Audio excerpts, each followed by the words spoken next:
Once upon a not so very long time ago, almost everybody read printed books and collected them.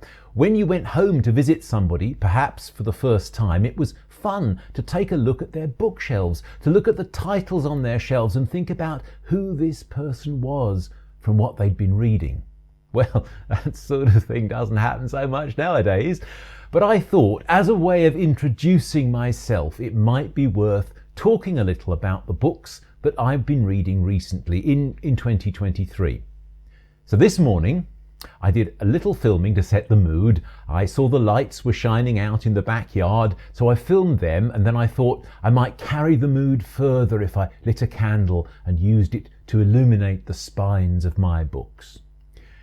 It's not the best way to see them perhaps, but it's an introduction. A few years ago, I went through a bad depression and I got into a state where I couldn't read almost at all.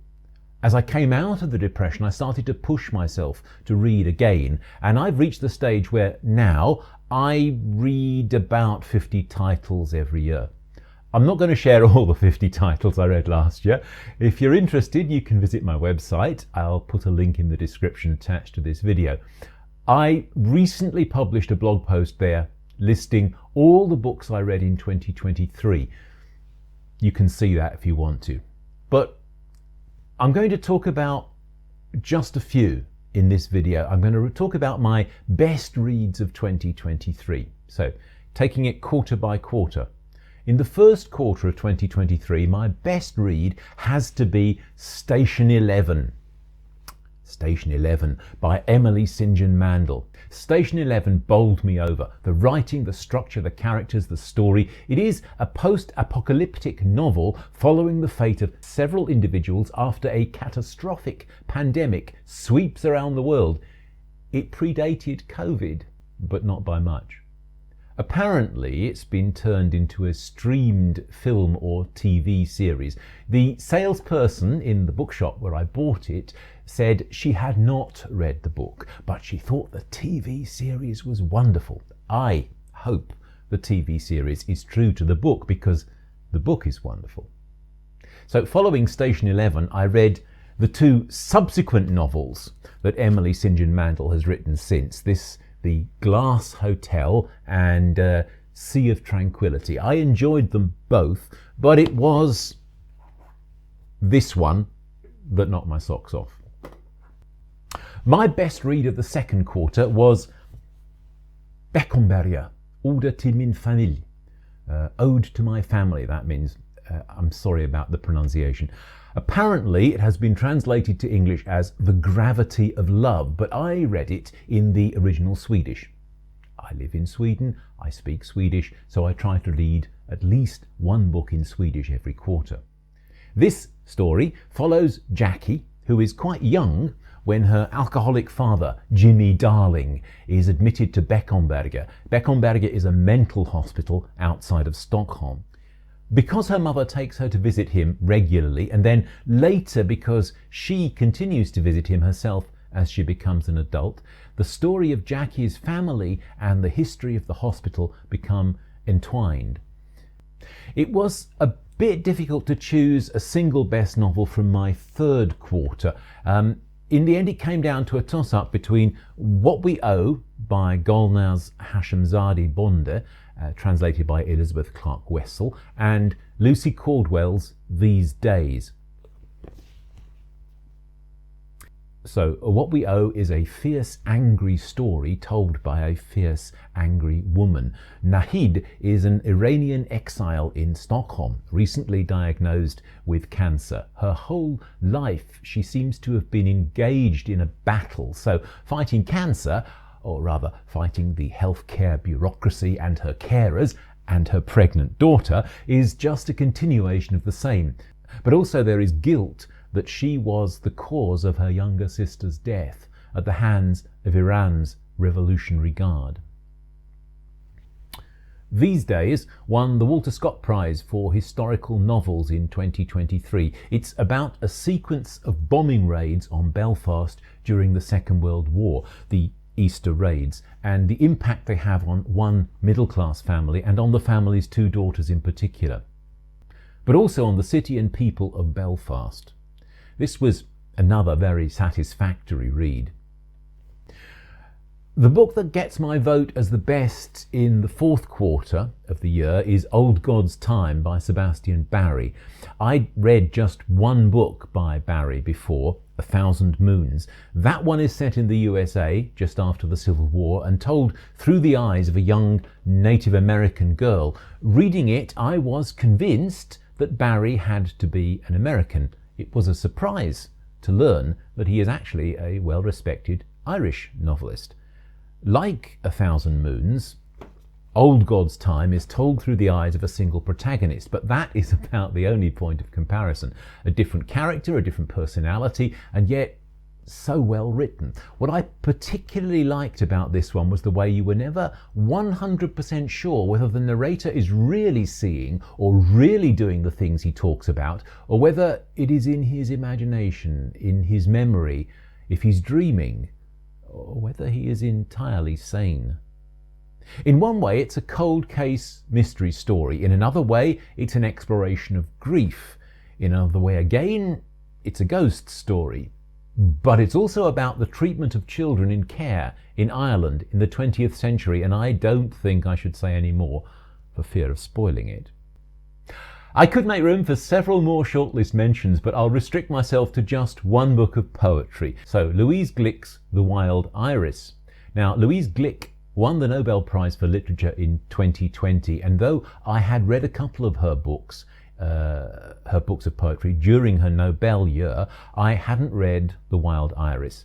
Louise Glick died in October 2023, and it seemed appropriate to buy this title when I saw it on the shelves at the English bookshop here in Gothenburg. It is about flowers and gardening in Vermont, and it's about gardeners and God, and it's a conversation between plants or flowers and the gardener, and plants and flowers and God, and between God and the gardener and God, and it really, I don't have any more words for it. I'm not doing it justice. It's a very interesting book of poetry. I read it, as I read often single books of poetry nowadays. I read it 2 or 3 poems together, and then the next day I read 2 or 3 more and looked back at 1 or 2 of the poems I'd read the day before, and so through the whole book. It took me at least a couple of weeks to read it in that way, and that way I also found that I was reading all the poems at least once, all the poems at least twice, and some of them more than twice. And the more you read the poems, the more they open up, as flowers open up when they bloom, and reveal more for you to understand. So I found it a very powerful book of poetry, very enjoyable, very well written, very well constructed, inspirational, in fact. And actually, there are passages in it which are very funny, or at least they're amusing. Louise Glick's attempts to grow tomatoes in Vermont and figs, which are not as successful as all that. In light of the fact that I am making this series about a quest to become published, maybe you could interpret my reading as an example of my favourite reading, shall we say, as an example of the sort of book that or the sort of literature that I would aspire to write myself. I am not going to compare myself to Emily St. John Mandel or Sebastian Barry or Louise Glick, but one has to aspire. Genre. Let me just say something about genre. I like genre fiction, some sorts of genre fiction. I like science fiction, I like crime fiction, I like adventure fiction, I like thriller fiction, I like memoir. These are genres that appeal to me. But I don't see myself as a writer of one particular genre. I see myself as a writer. I see myself becoming a writer. I look forward to writing in many of these different genres. I don't want to limit myself to a particular genre. I don't want to deny myself any particular genre. So I'm open in that respect. And I am sometimes a little puzzled by people who lock themselves into one particular genre, although I understand it for commercial reasons. This is the beginning of an adventure for me. I don't know where it's going to lead, and I don't know whether I will eventually find myself a home within one particular genre. If that happens, well, I will be happy with that. But at the moment, the field is open. So there you have it. Those were my best reads of 2024, and a little bit at the end there about where my ambition leads further. Thank you very much for your attention. I have a suspicion that the bloopers section at the end of this will be longer even than the video itself.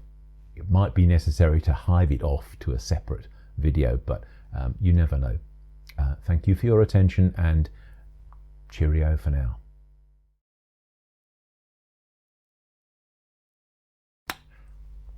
This is the second video of my new YouTube channel, and you wouldn't believe how long it has taken me to get to this point. I keep thinking that every time I start making a film, I'm going to succeed, and every time something goes wrong, and I don't. But here we go again. One book in Swedish every quarter. This story, Louise Gluck's. I think that's Louise Glick. I'm never entirely sure. As you have probably realised, I got to the end of this not only without a copy of Louise Glick's book of poetry to show you, but also without an end to my script. Yeah.